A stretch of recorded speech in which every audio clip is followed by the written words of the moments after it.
bagaimana Allah Ta'ala menjamin rezeki. A'udzubillahi minasyaitonirrajim. Wa ma min dabbatin fil ardi illa 'ala Allahi rizquha. Semua yang melata di atas muka bumi Allah ini dijamin rezekinya. Semua yang melata, semua yang bergerak. Setelah diteliti oleh para ulama, dabbah artinya binatang. Selalu diterjemahkan dabbah, dabbatul ardi. Binatang yang berjalan di atas muka bumi ini dijamin Allah Ta'ala rezekinya. Kenapa disebutkan binatang? Kenapa tidak disebut wa ma min insanin, wa ma min nasin? Tidak ada manusia yang tidak dijamin rezekinya. Digunakan kata yang paling rendah, paling hina, paling kotor, binatang. Kalau binatang saja dijamin rezekinya, apalagi yang mulia. Karramna bani Adam ala katsirin minal khalqi wa faddalnahum tafdila. Di antara semua makhluk ini manusia yang paling mulia. Khalaqnal insana fi ahsani taqwim. Dari bentuk susunan fisiknya paling sempurna, dari bentuk keseimbangan antara akal dengan nafsunya juga sempurna. Ada yang satu ini nafsu aja, tak ada akal. Binatang. Ada yang satu ini akal saja, tak ada nafsu. Malaikat. Makanya kalau ada teman kita nafsu aja, tak ada akal. Nah, kita udah tahu dia sama geng mana. Maka paling sempurna bentuknya, keseimbangannya manusia. Tapi Allah tidak sebutkan manusialah yang kujamin rezekinya. Tidak. Allah sebutkan yang paling hina.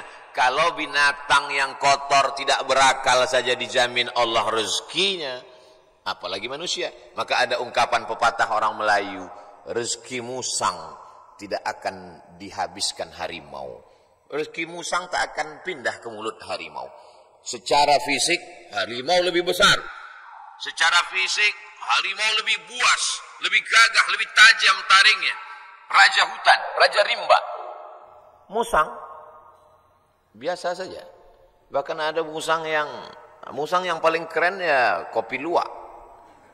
Karena itulah makanan dia. Tapi rezeki musang tidak akan mungkin dihabiskan harimau. Kalaulah gara-gara harimau musang itu tidak makan, maka sudah lamalah musang itu punah dan musnah. Tidak ada lagi di permukaan bumi. Tapi sampai hari ini musang masih tetap ada dan harimau pun tetap ada. Begitu Allah Subhanahu wa taala menyediakan rezekinya. Binatang yang melata, melatanya tidak pula di atas tanah. Justru dia unik. Kalau binatang yang lain kakinya di atas tanah, kepalanya dia justru terbalik. Justru kaki dia yang ke atas, dia yang ke bawah. Bukan Spiderman, cicak. Makanannya pun luar biasa. Yang dia makan tidak melata tapi yang terbang, nyamuk. Bisa juga dia makan. Jadi kalau ada orang dikasih Allah Ta'ala tangan, kaki, kudrat, iradat, kemauan, kehendak, dikasih Allah Ta'ala akal sehat, badan sehat, segar bugar, tapi cemas dengan rezekinya, dia mestinya malu dengan cicak. Kemudian bagaimana Allah Subhanahu wa taala membagi rezeki itu? Lau tawakkaltum 'ala Allah haqqa tawakkulih. Kalau kamu bertawakal kepada Allah sebenar-benar tawakal, la razaqakum kama ruziqat thair. Kamu diberi Allah rezeki sebagaimana seekor burung mendapatkan rezeki. Bagaimana seekor burung mendapatkan rezeki? Taghdu khimasan wa taruhu bitanan. Terbang keluar sarang pada waktu pagi dalam keadaan perut kosong dan pulang dalam keadaan perut kenyang. Sampai hari ini belum ada burung yang tidak mau terbang karena khawatir dapat rezeki atau tidak. Burung merpati terbang tinggi, tahu dia di mana letak sarangnya dan pulang dia dalam keadaan perut kenyang. Padahal yang diberikan Allah kepada dia cuma dua, paruh dengan cakar kakinya. Dengan dua itu bisa dia makan. Uniknya burung-burung ini adalah makanannya berada di dalam air, dia di atas udara. Lalu kemudian dia hanya sebentar saja memantau, masuk dia ke dalam dan bisa diangkat kembali. Kalau tidak percaya pada isi ceramah saya ini, sering-sering nonton film yang isinya binatang aja. Tentang flora dan fauna, tentang hewan, tentang burung. Aneh dan uniknya, yang menyuruh kita untuk mempelajari binatang hewan ini adalah Allah Subhanahu wa taala. Tapi yang mempertontonkan kita kameramennya sampai berbulan-bulan di dalam hutan untuk menampilkan, hanya memperlihatkan seekor burung bisa menangkap seekor ikan, untuk memperlihatkan bagaimana Allah membagi rezeki kepada kita. Sesungguhnya di balik konten yang luar biasa ada kameramen yang sangat tersiksa. Jadi besar sekali jasa kameramen. Jadi nanti kalau beberapa hari ini akan keluar gambar Abdul Somad ceramah di Masjid Sunda Kelapa, sedang begini, itu kameramennya luar biasa. Ini kameramen insya Allah masuk surga sama kamera-kameranya sekalian. Saudara yang dimuliakan. Cuman kameramen kalau bisa matanya harus seimbang. Jadi jangan selamanya begini. Jadi sekali-sekali begini, sekali-sekali. Saya khawatir nanti setelah tua matanya begini. Selalu ada keseimbangan. Saudara yang dimuliakan Allah SWT, kamera itu pun juga adalah rezeki. Kenapa? Yuntafa'u bihi. Kapan kamera menjadi rezeki? Ketika dia bermanfaat. Kalau kamera hanya untuk mengambil gambar orang yang membuka aurat, maka itu bukan kamera rezeki, itu namanya kamera Sony. Itu namanya kamera laknat. Itu namanya kamera yang mendatangkan, bukan pada mereknya, bukan pada kameramennya, tapi apakah dia mendatangkan manfaat atau tidak. Begitu Allah SWT memberikan rezeki. Suatu ketika ada salah seorang dari wali-wali Allah, setelah mendengar ceramah Ustadz bagaimana perjalanan Ustadz berdakwah, bagaimana perjuangan Ustadz, saya menganggap Ustadz salah seorang dari wali-wali Allah, kata jamaah. Mendengar itu saya, ente kok tahu? Saya ini wali murid.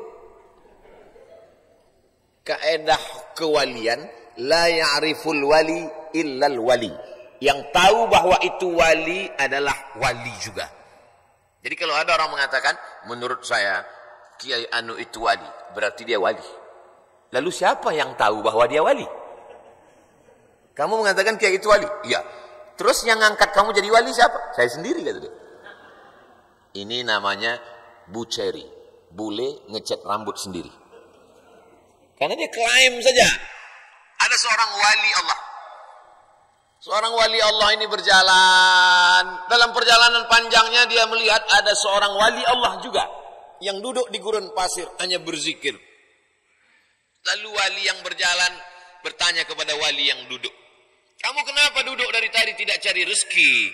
Kata wali yang duduk, apa kau tidak tahu firman Allah, wa ma min dabbatin fil ardi illa 'ala Allahi rizquha. Semua makhluk yang melata di atas muka bumi Allah, rezekinya sudah dijamin Allah. Percaya kau pada ayat ini? Percaya, aku wali Allah. Kalau percaya kepada ayat bahwa rezeki dijamin Allah, untuk apa lagi kita cari rezeki? Kalau kau tidak percaya bahwa rezeki dijamin Allah, lihatlah di atas pohon kurma itu. Ada seekor burung, sejak telurnya menetas, sayapnya patah. Sayapnya patah, dia tidak bisa terbang. Tapi dia tetap menjadi burung yang besar di atas pohon kurma. Kenapa? Kita lihat nanti. Tak lama terlihat datang burung lain membawakan makanan. Datang burung membawakan cacing. Datang burung membawakan ikan. Naik ke atas pohon kurma yang di atasnya ada seekor burung yang patah sayap. Begitulah kalau Allah berkehendak, rezekinya dijamin Allah, dia tidak perlu terbang. Datang burung lain membawakan. Burung yang datang ini bukan ojek online. Burung lain datang membawakan tanpa perintah manusia. Allah memerintahkan hatinya. Oh, begitu. Iya. Lalu apa kata wali Allah yang berdiri kepada wali Allah yang duduk? Kenapa kau tidak amalkan sunnah al-yadul ulya khairum minal yadis sufla? Kenapa engkau tidak memilih menjadi burung yang mendatangkan cacing dan ikan? Kenapa justru memilih menjadi burung yang duduk menunggu makanan datang? Mendengar itu wali Allah yang duduk itu tegak berdiri dan dia mengatakan, kalau begitu aku lebih memilih ingin menjadi burung yang membawakan makanan.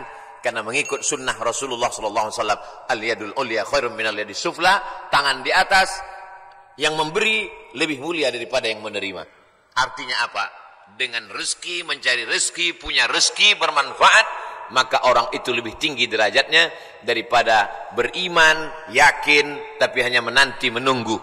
Makanya dalam Islam diajarkan al-mu'minul qawiyyu seorang mukmin yang kuat, kuat fisiknya, kuat otaknya, kuat ilmunya, kuat finansialnya, kuat duitnya, khairun, dia lebih baik di hadapan Allah. Wa ahabbu ilallah, lebih dicintai Allah minal mu'minid dhaif, daripada mukmin yang lemah. Wali Allah kalau menerima hadis mudah dia menerima. Ini contohnya. Wali Allah begitu menerima hadis langsung dia terima. Dia langsung tegak berdiri. Jadi kalau ada hari ini orang yang diyakini sebagai wali Allah tapi bertentangan dengan sunnah-sunnah Rasulullah, maka sesungguhnya bukan wali Allah. Jadi wali apa? Wali setan.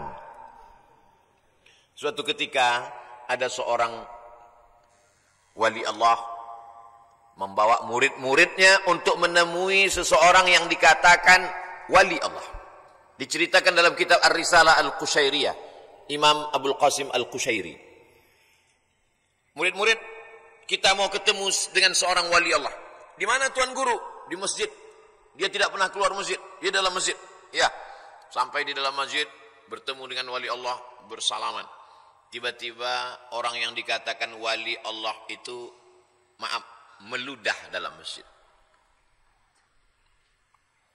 Lalu kemudian saat itu juga sang guru berkata, mari kita tinggalkan orang ini bukan wali Allah. Kenapa Tuan Guru? Dia banyak karamahnya, dia mulia. Karena dia meludah dalam masjid. Perbuatannya bertentangan dengan syariat, bertentangan dengan sunnah Rasulullah SAW.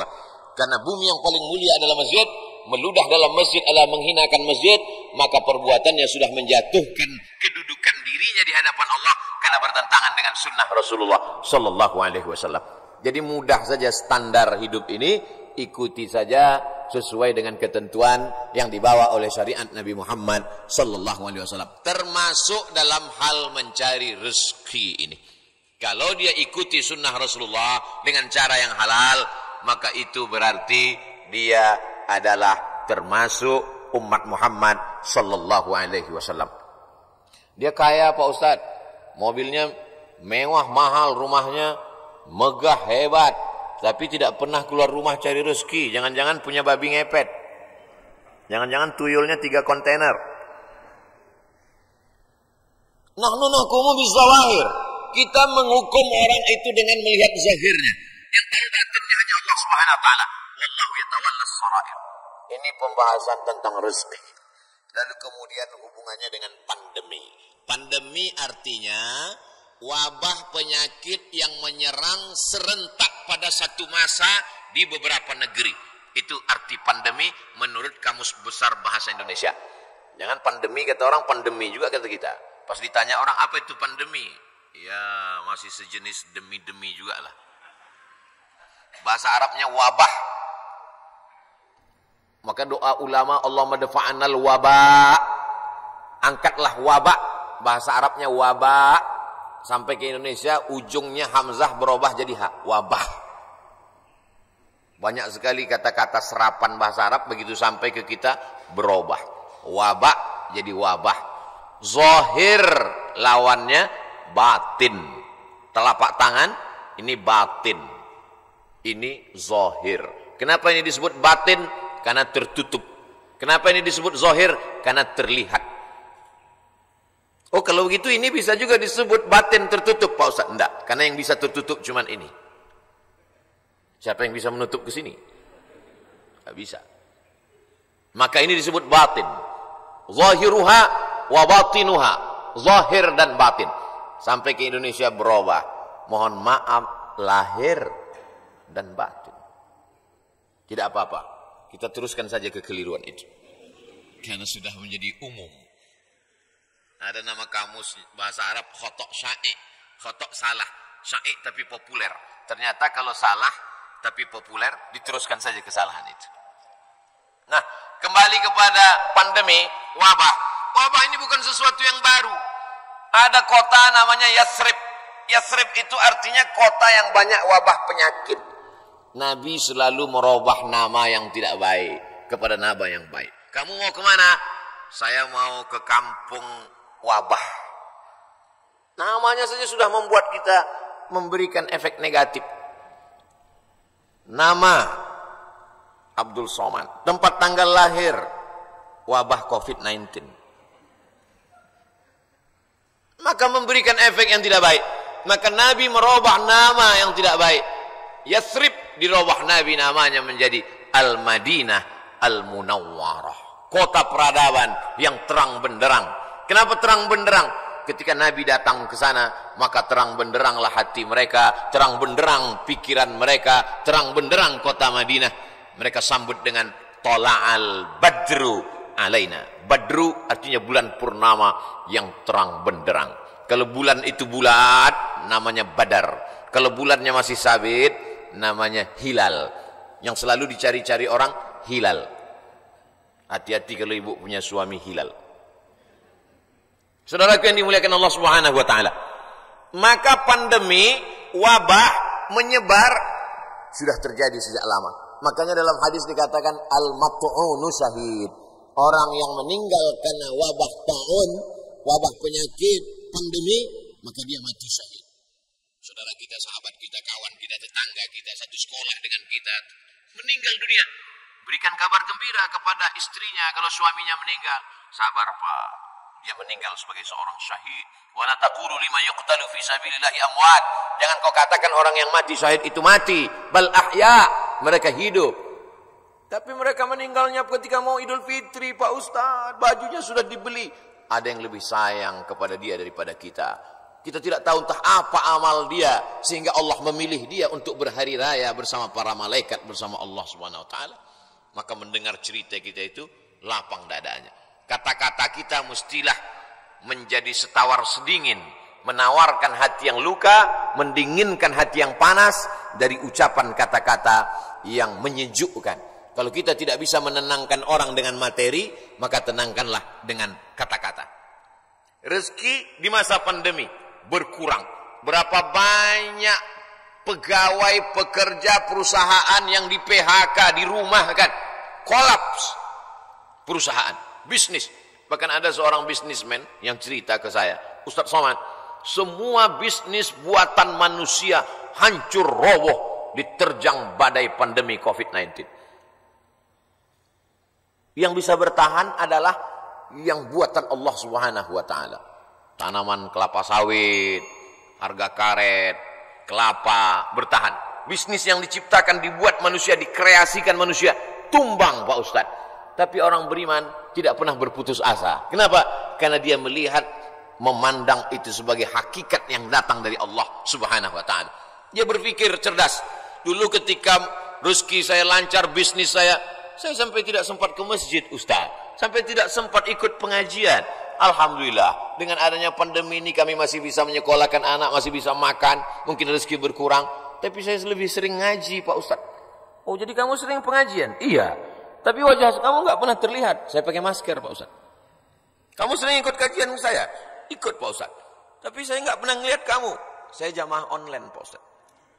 Insya Allah yang ikut pengajian online, surganya tetap offline. Jadi jangan khawatir. Ini ada juga ustaz-ustaz yang menakut-nakuti jamaah. Yang selama ini hanya online saja. Surganya pun online. Untung jamaahnya kurang cerdas. Kalau jamaahnya cerdas, mana ada surga online? Surga online itu surga bid'ah. Saudara yang dimuliakan Allah Subhanahu wa taala, jadi ketika kita melihat sesuatu itu dengan perenungan, maka sesungguhnya ada hikmah yang luar biasa di balik apa yang diberikan Allah. Asa an takrahu syai'an, boleh jadi kau benci sesuatu, fa huwa khairul lakum, tapi di balik kebencian kamu itu ada manfaat hikmah yang luar biasa. Asa an takrahu syai'an, boleh jadi kamu tidak suka pada sesuatu, wa yaj'alallahu fihi khairan katsira, dijadikan Allah di balik itu semua ada kebaikan-kebaikan. Tapi kadang kita susah untuk berpikir cerdas, cermat, jernih di tengah hiruk pikuk suara orang banyak. Gimana kata kalau kita mau berpikir saat di tangan kita dua handphone, yang satu IG, yang satu Instagram? Gimana kita mau berpikir jernih di saat kita sedang di tengah orang yang pikirannya berkecamuk? Maka bangunlah di tengah malam, seperti jamaah yang dikatakan protokol tadi, yang datang jam 3 malam ke masjid. Kalau dia sampai ke masjid jam 3, tentu bangunnya jam 2. Yang sholat subuh jam 7.30, nggak tahu bangunnya jam berapa. Dia datang ke masjid, tentu dia bangun, habis itu dia mandi, terapi mandi segar, menyegarkan tubuhnya, menyegarkan pikirannya, bersih, gosok gigi, suci, menghadap Allah SWT, salat sunat wudu 2 rakaat, salat sunat taubat, salat sunat tahajud, salat sunat hajat, salat sunat witir, berzikir, menjelang azan berkumandang ke masjid. Jernih pikirannya melihat ini. Kalaulah orang rezekinya seret, rezekinya mampat, lalu kemudian dia alihkan konsentrasinya untuk melepaskan sejarah kerisauannya dengan narkoba, dengan khamar, dengan pergaulan bebas. Sesungguhnya dia hanya sedang mengalihkan satu masalah kecil, sedang dialihkan kepada masalah yang besar. Gimana Ibu? Bisnisnya sejak Covid ini makin turun atau makin? Alhamdulillah Pak Ustaz. Alhamdulillah ada Covid. Alhamdulillah pula dia bilang ada Covid. Kenapa? Selama ini saya kalau mau buka usaha mesti sewa ruko, mesti sewa tempat. Hari ini saya bisa bisnis online Pak Ustaz. Saya cukup buat pasang iklan, masak di dapur sendiri, menggunakan jasa teman-teman yang bisa mengantar, akhirnya makan. Berapa banyak saudara-saudara kita yang hari ini bisnisnya tetap berjalan. Dengan cara apa? Dengan cara online. Cara menyampaikan makanannya saja yang online, makanannya tidak online. Bukan berarti makanan itu digambar lalu dikirim. Makanannya tetap diantarkan dan berjalan. Kenapa? Karena ketika kita duduk dengan tenang, maka akan ada ide-ide yang diberikan Allah Subhanahu wa taala. Yang menenangkan hati itu siapa? Allah. Huwallazi anzala sakinata. Allah taala yang menurunkan ketenangan fi qulubil mu'minin, ke dalam hati orang beriman. Tapi tidak semua bisa begini. Apotik, jual obat, minyak kayu putih, haba sauda, madu. Justru di musim-musim ini peningkatannya luar biasa. Kenapa? Karena orang takut. Kalau orang takut, dia cemas, dia ngeri, dia suka minum herbal. Lalu kemudian dia dengarkan hadis yang disampaikan Ustaz. Habbatus sauda, syifa'un min kulli da. Habba sauda, jintan hitam, Arab. Obat dari segala macam penyakit. Yang tidak bisa diobatinya hanya tua dan mati saja. Yang lain daripada itu bisa diobatinya. Alaikum bisyifa'aini, hendaklah kamu berobat dengan 2 penyembuh, al-asal, madu, wal Qur'an. Wa nunazzilu minal Qur'ani ma huwa syifa'. Kami turun Al-Qur'an itu sebagai obat, sebagai penyembuh, sebagai penawar.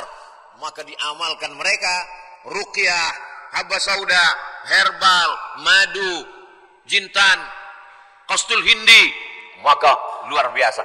Tapi saya tidak bisa berpindah dari bisnis ini ke sini Pak Ustaz. Loh, yang mengatakan engkau tidak bisa bisnis dari pakaian ke herbal itu siapa? Kita sendirilah yang mengkerangkeng pemikiran kita. Kita yang membuat aturan, kita yang membuat diri kita terjebak. Saya sudah usaha pakaian, maka saya tidak bisa berpindah ke usaha lain. Yang membuat kaedah itu diri dia sendiri, dia sendiri membuat kerangkeng, dia sendiri yang berada di dalam, dia sendiri yang menguncinya. Itu sama seperti orang yang membuat kerangkeng besi, dia masuk ke dalam, dia kunci dari dalam, dia buang kuncinya keluar. Dia mengkerangkeng dirinya. Kamu bisa berpindah dari dagangan pakaian ke jualan herbal, berpindah dari berdagang bisnis ini beralih ke sini, itu adalah pilihan yang ada pada diri kita sendiri. Ada pilihan yang tidak bisa kita pilih. Abdul Somad menjadi orang Melayu, datang dari Pulau Sumatera. Itu tidak bisa kita memilih. Saya tidak bisa memilih. Malaikat tidak pernah dulu memberikan saya pilihan di alam rahim. Abdul Somad, kau mau jadi orang mana? Mau jadi orang Amsterdam atau mau jadi orang Riau? Tak ada. Itu bukan pilihan saya. Itu pilihan takdir dari Allah Subhanahu wa taala. Tapi ada masanya kita bisa memilih antara bisnis ini atau ini, beralih ini atau ini. Ustaz, ada yang mau saya tanyakan Ustaz? Ya silakan. Bolehkah saya beralih bisnis? Boleh. Yang tak boleh beralih ke lain hati. Saudaraku yang dimuliakan Allah Subhanahu wa taala. Jadi bagaimana tiba-tiba pikiran kita menjadi sempit sampai tidak nampak solusi? Bagaimana tiba-tiba hati kita ini menjadi beku sampai semuanya terasa menyulitkan, menyusahkan kita? Maka Allah Subhanahu wa taala memberikan kita kelapangan. Man lazimal istighfar, siapa yang melazimkan istighfar, mengistiqomahkan, mengamalkan istighfar, ja'alallahu lahu min kulli dhiqin makhraja. Habis waktu ceramah. Oh, matahari terbit. Hebatnya di Masjid Agung Sunda Kelapa. Setiap matahari terbit, bunyi alarm. Setiap matahari terbit, bunyi alarm. Setiap matahari terbit, bunyi alarm. Lama-lama jamaah mengambil kesimpulan bahwa kalau alarm tidak berbunyi, matahari tidak terbit. Kalau ada usaha, baru ada rezeki. Kalau ada usaha, baru ada rezeki. Kalau ada usaha, baru ada rezeki. Kalau tidak ada usaha, berarti tidak ada rezeki. Rezeki terbagi dua. Ada rezeki yang bersifat mauhibah, pemberian Allah. Ada rezeki yang bersifat al-kasbu, usaha. Dan berapa banyak rezeki yang berdasarkan pemberian Allah Ta'ala jauh lebih besar daripada usaha. Tapi jangan gara-gara ini lalu orang tidak mau berusaha. Usaha datang dari kita, pemberian datang dari Allah. Cobalah tanya bisnismen orang-orang kaya itu. Apakah dari usahanya itu datang? Berapa banyak usahanya biasa saja, tapi pemberian Allah Subhanahu wa taala luar biasa. Yang dinilai Allah adalah bagaimana seorang hamba berusaha. Itulah ahlus sunnah wal jamaah. Adapun orang yang berpangku tangan menunggu hujan turun dari langit, mereka adalah ahlul bid'ah wad dhalalah. Namanya kelompok Jabariyah. Jabr, al-Jabr. Ada wali nikah itu namanya wali majbur, wali yang boleh memaksa. Jabariyah orang yang terpaksa. Kata dia hidup dia ini terpaksa kena takdir. Kau kenapa tidak berusaha? Semua sudah ditakdirkan Allah. Kau kenapa mabuk? Saya tidak ada niat mabuk Pak Ustaz. Saya terpaksa kena takdir. Dua salah dia. Pertama, dia berbuat dosa. Yang kedua, dia mengkambing hitamkan Tuhan atas segala dosa-dosanya. Maka orang seperti ini dihukum double oleh Sayyidina Umar bin Khattab. Pada zaman Umar pun spesies manusia seperti ini sudah ada. Yang sekarang ini hanya pengikut-pengikutnya saja. Neonya, model barunya muncul di zaman modern ini. Maka orang seperti ini bukan ahlu sunnah. Ahlu sunnah adalah berkeyakinan bahwa rezeki dijamin Allah. Tapi dia juga berusaha. Menurut Imam Abul Hasan al-Ash'ari, maka itulah yang disebut dengan al-kasbu wal ikhtiar. Ada usaha. Subuh ini saya sudah ditakdirkan Allah Subhanahu wa taala ada 2 minuman. Yang berada di atas meja ini walaupun nampaknya 3, yang minuman 2. Yang ini hand sanitizer. Lalu kemudian saya boleh memilih antara 3 ini. Yang mana yang mau dipinum boleh pilih. Mau yang ini atau yang ini, tapi jangan yang ini. Ketika dia sudah diberikan kepada saya, maka ini milik saya, ini udah takdir saya, ini ketetapan untuk saya. Tapi saya mesti menggerakkan tangan saya, mesti memasukkannya ke mulut saya. Semuanya datang dari Allah. Gerak ini tangan bisa bergerak, itu pun dari Allah. Hati ini untuk condong kemana, itu pun dari Allah. Itulah mengapa dikatakan wallahu khalaqakum wa ma ta'malun.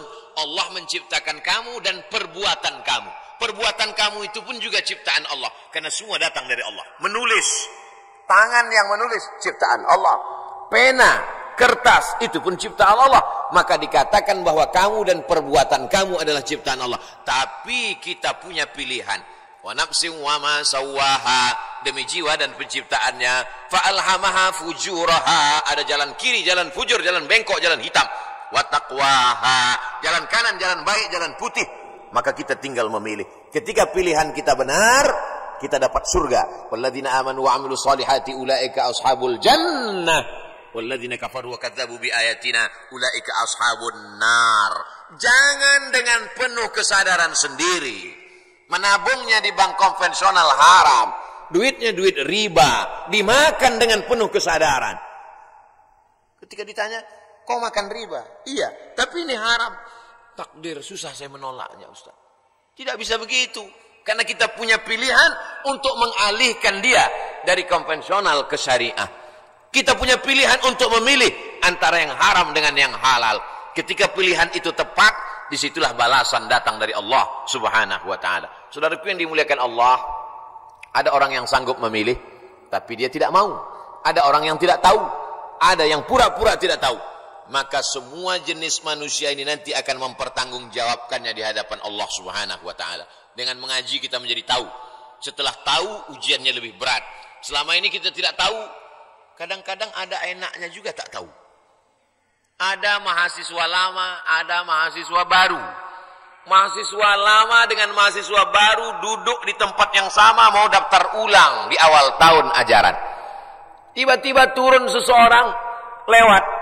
Mahasiswa lama lari pontang-panting. Mahasiswa baru nyantai sambil duduk merokok ngelihat cuek aja. Memangnya yang lewat itu siapa? Rektor. Kenapa mahasiswa lama lari pontang-panting? Dia kenal, dia tahu. Kenapa mahasiswa baru cuek saja seperti tak ada masalah? Karena tidak tahu. Makanya banyak orang sekarang tidak mau tahu dengan agama. Kenapa? Karena kalau saya tahu nanti jadi takut. Padahal takut itulah yang dipesankan oleh khotib di atas mimbar. Takutlah kepada Allah. Itulah yang kita tanamkan selama Ramadan 30 hari. 30 malam. Malamnya qiyam, siangnya siam. Akhir daripada target puasa itu adalah la'allakum tattaqun. Takut. Salat, tegak, ruku, sujud, subuh, zuhur, asar, maghrib, isya, tahajud, witir, doa, qabliyah, ba'diyah. Apa yang ingin dicapai? Inna salata tanha 'anil fahsya wal munkar. Kajian subuh, kajian kita ini. Apa target visi misi dari kajian ini? Kajian ini supaya takut kepada Allah, jangan sampai makan haram, jangan gara-gara pandemi ini lalu kita kemudian berubah keyakinan. Makanya pesan Nabi, qul amantu billah. Berilah aku pesan ya Rasulullah. Kalau sudah aku terima pesan yang singkat padat ini, aku tidak akan bertanya lagi kepada siapapun. Katanya, amantu billah. Katakan aku beriman kepada Allah. Tsumma istaqim, istiqamah. Istiqamah. Sebelum pandemi istiqamah. Berusaha dengan rezeki yang halal. Setelah pandemi pun juga istiqamah. Mudah-mudahan kajian ini membuat kita tetap istiqamah, tetap kuat iman dan Islam. Kita sampaikan kepada sahabat jamaah semuanya bagaimana menghadapi pandemi tetap dengan rezeki yang halal. Mudah-mudahan kita selalu dalam ridha Allah Subhanahu wa taala. Lebih kurang 60 menit, kurang-kurang sedikit mohon dimaafkan. Saudaraku yang dimuliakan Allah Subhanahu wa taala, itu yang dapat saya sampaikan pada subuh kali ini. Aku qauli hadza astaghfirullah li wa lakum. Selanjutnya saya kembalikan ke protokol. Wassalamualaikum warahmatullahi wabarakatuh.